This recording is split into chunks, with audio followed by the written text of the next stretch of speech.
Let's move on. All right, y'all. So speaking of people who, have diddled the kids allegedly, Dan Schneider is suing the producers of Quiet on Set. Okay. Dan Schneider is suing for defamation, claiming that he has suffered from both financial losses and mental distress. He says the producers painted him as a pedophile, using editing and even excluding people that didn't add to the narrative of the show. Schneider admits that he did display bad behavior on Nickelodeon sets, but stands firmly behind the fact that he was unaware of the abuse that took place and spoke out against it once it was found out. I don't believe you at all, sir. And I'm going to tell you what I think. He feels that he was just thrown into the mix with the two sex offenders that were present on sets and convicted. In a statement to TMZ, Dan says recently the documentary's Quiet on Set highlighted mistakes I made and poor judgment I exhibited during my time at Nickelodeon, most of which happened decades ago during my early career as a producer. He really trying to lessen it. Working on shows for Talon Robbins Productions, there is no doubt that I was sometimes a bad leader. I am sincerely apologetic and regretful for that behavior, and I will continue to take accountability for it. They went beyond reporting the truth and falsely implied that I was involved in or facilitated horrific crimes for which actual child predators have been prosecuted and convicted. I have no objection to anyone highlighting my failures as a boss, but it is wrong to mislead millions of people to the false conclusion that I was in any way involved in heinous acts like those committed by child predators. And I'm just like, okay, I don't believe anything you're saying. And I'm going to tell you why I don't believe anything you're saying, Dan Schneider. Because the whole of Nickelodeon that was produced by you during that time had slime. And slime, I don't know if anybody is looking at it now, is cum shots on children's faces, but in green slime to make it fun, like it's kid-like. But it's meant to look like cum shots. Let's not forget the fact that you were the one holding the camera while Ariana Grande was pouring water all over herself on the bed as a teenage girl. So you can Don't say forget the hot tub shoot too. the hot When he was tub. in the hot tub with Amanda Bynes. Yes. Oh yeah. Mm-hmm. So you can say whatever the fuck you want to say, and you can deny actually doing shit, but I believe you were creating content for pedophiles. I do.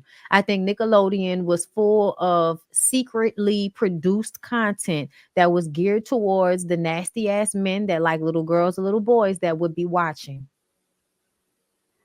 I It's don't know. I to think the slime thing is a reach. You think so? You No, if you, I don't know if they watched the documentary. If you watch, well, whatever. If you watch the series, Quiet on the Set, you'll see it's very clear that's what it was. Mm-hmm. But what I typical, think like happened, one of the things I thought was so interesting about this is usually people who are like masterminds and very sick and putting stuff in our faces like this think that they can never be caught. mhm. So one of the things I thought was super cocky was the fact that he was actually leaving commentary to the people who produced this show. It was multiple times throughout the series where they went to him for questioning and he actually gave them an answer. Typically you don't hear that. Typically the people who do shit wrong, they keep their mouth closed, but he's so full of himself that I think he actually thought, I'm so innocent, they can't prove anything, that I'm going to go ahead and comment on this. So I think what happened was he probably got in contact or some people around him came to him and said, hey, this don't look right. You need to completely separate yourself. So now he's deciding to sue. But Yeah. I truly think that he's so cocky that he didn't mind talking to the people while the show was being produced. And he also put out content, like Bondy said, for pedophiles.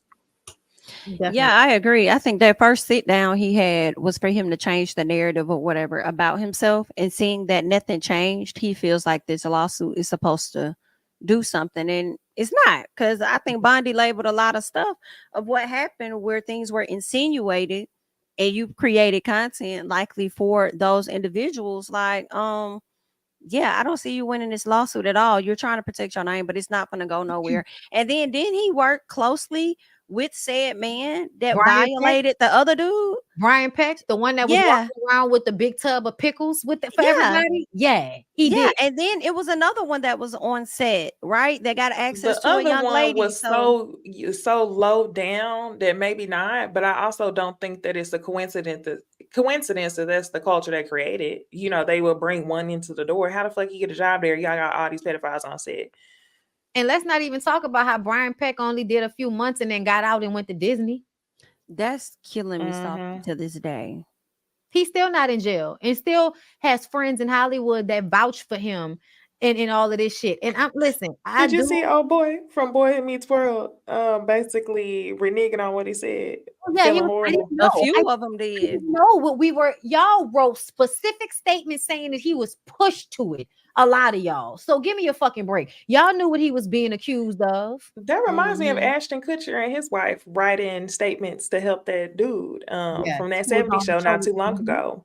Oh Yes. What is going yeah. on? That's because they know that this shit is going on in Hollywood. Also, a lot of people believe that people make them do these things, right? Like people Mhm. like make it an initiation for them to do these things.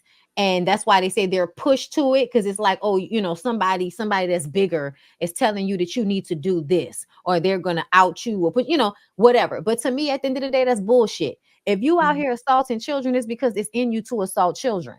And that's Mhm. what you're going to do. And I firmly, firmly believe that Dan Schneider and a lot of them other people were creating content for the creeps who like little boys and the creeps who like Facts. little girls. Because if the people in Hollywood, Orlando Brown, crazy as fuck, but they talk about this shit all the time, that there is a clique of them that like young girls, and there's a clique of them that like young boys, and there's the clique that goes in between. But there is a network of them in Hollywood and period. Because I feel like we all kind of make it seem like it's just the entertainment industry, and we know it's not.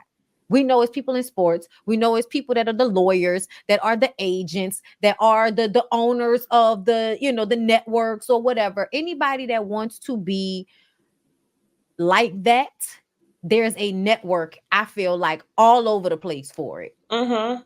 Mhm. down to your fucking neighborhood. So and then also when you think about, let's take it even further. So what we didn't peep from the Diddy situation is that a lot of famous women who are highly sought after are basically high price prostitutes, either because Mm. they want to be or they don't want to be. But because they are seen as celebrities, they can pay a lot to have these women tricked off to other Yeah. men or other celebrities. So now think about how they do that with the kids that are on television. I don't want to think. You see what I'm saying? Like it Yeah. just seems like an extension of, we're gonna put these people in the entertainment industry. They're gonna think they're getting on to do whatever their talent is, but essentially we'll be selling them to I people. mean, all that talent stuff sometimes can be a pipeline for it, like Yeah. pageantry. Yes. Pageantry to Yes. me is a huge one. That's why I think That about John Benet Ramsey. When you say that girl, I was about to say that pageantry, next. that's who I think about. Like, wow, possibly could have, because they had a party that night, right? Before she passed. Mm-hmm. And that's what I'm saying. Like, I think it's a lot. And then when you pay attention to At least how he got many of money. these kids have issues when they grow up, Amanda Bynes is one of them. I mean, are we even, Justin Bieber? You know what I'm saying? Like, Justin Bieber was just online this weekend crying into a fucking camera, and niggas is in the comments making fun of him. And I'm like, y'all didn't see that? Let me Yeah, tell you. I saw it. And then his wife, didn't his wife post something after that, or Yeah, she she tried to said, move. She was like, oh, he's such a pretty crier. Like, yes. ma'am, don't try to lighten it. That nigga is crying into a camera for a reason. Lindsay Lohan, all of them, really. Britney Spears Justin is is just losing her depressed. shit, huh? Justin is, oh Justin, yeah, he's depressed. absolutely. And just think Mm. about what they say is going on with him. I mean, honestly, it sounds like Justin is another one of them that is paid to be sold off to I different don't people. like that. Let me tell you why Justin I don't like. who? I don't like that thought. Justin Bieber? Bieber. Okay. Let me tell you why I don't like that thought, I mean, I and it like, makes me cringe because of, didn't they say Usher is responsible for some of his success? yeah. Yeah. I cringe at that because Dropped him then off at the Diddy's. conversation will go from Usher's involvement in what could have happened I and what always could hear have blah. that. Okay, so then what the fuck was Usher doing in Dubai with Russell Simmons doing yoga and shit? You know what I'm saying? Like, I hate to say it, but it all Yeah. seems like you abuse him, he abused him, Mhm. you know what I'm saying? Like, and we don't know this, y'all. Nobody wants to say that for a fact, but I feel like we could definitely see that the kids that have grown up in the industry have fucking issues. Yeah. And it ain't from nowhere, especially when you were dropped off at Diddy's house. Like, If you was dropped off at Diddy's house, we're worried about you. Period. You know what? Now that I think about it, is Bow Wow as problematic as he could be? He's not problematic at all. He's just annoying. Yeah, And he he's was annoying. a kid that grew up. He was more problematic a few years ago. I think he's toned down since he had those. Remember, he was online acting a fucking fool almost every week, and JD and Brad and all of them was like, "Hey, nigga, stop!" And eventually he stopped. But he was having his, lashing out moments too. He got some shit with him, but I don't think it was as bad because I think his mom was there, and really kind of was, and then Snoop was his family as well, so he probably had a little bit more protection from certain things taking place, but he still turned out to be a little asshole. Yeah, I would say that. That's fair. He had little shoulders ass nigga. Anyway, let's go ahead and move on, you guys.